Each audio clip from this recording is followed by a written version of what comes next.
I'll start off with diaphragmatic breathing. I've got Jason here, a real gentleman. He's helping me out today.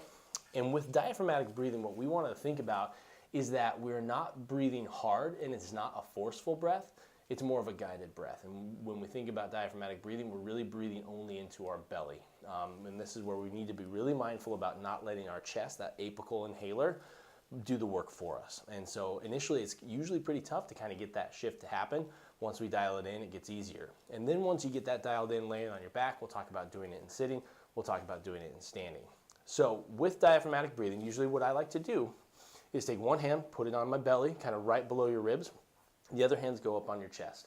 And with the chest hand, we want to make sure that that's not rising and falling as we're doing this drill, because otherwise we're using the upper chest. So we really only want this hand to be moving as we're doing it. What we do, if you want to practice this, if you take a quick sniff in, and Jason, if you can take a sniff in from your nose, we'll see that happen through here. So go ahead and let that out, Jason. And if you take a breath in through your mouth, see how the hand raises there? When we're mouth breathers, we tend to breathe more from our chest. We'll still get some into our belly, but we tend to operate a little bit more through our chest. So with this, we're going to be mindful of practicing in through our nose and out through our mouth. But again, it's not forcing. We're not trying to really push anything. We're just simply breathing. So with that, Jason, if you could, in through your nose, breathing in. As you're breathing in, you'll watch his hand raise. Good. And once you start to feel that just start to move, that's where it is, where we need to stop, and then we let it all out. Okay. And then the out part is not forceful. It's nothing crazy. We're just letting the air out. We're not trying to force any air out.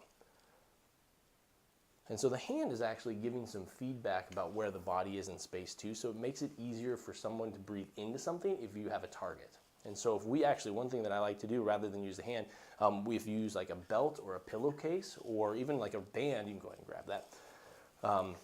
And we unfold it, you can actually kind of take that and tuck it in around the side through here. And that actually gives a good target to breathe into, and it acts kind of like a girdle, because when we think about belly breathing, we don't just want to breathe from the belly here, we want to expand out the sides as well. So this gives a nice feedback to kind of help breathe in and out.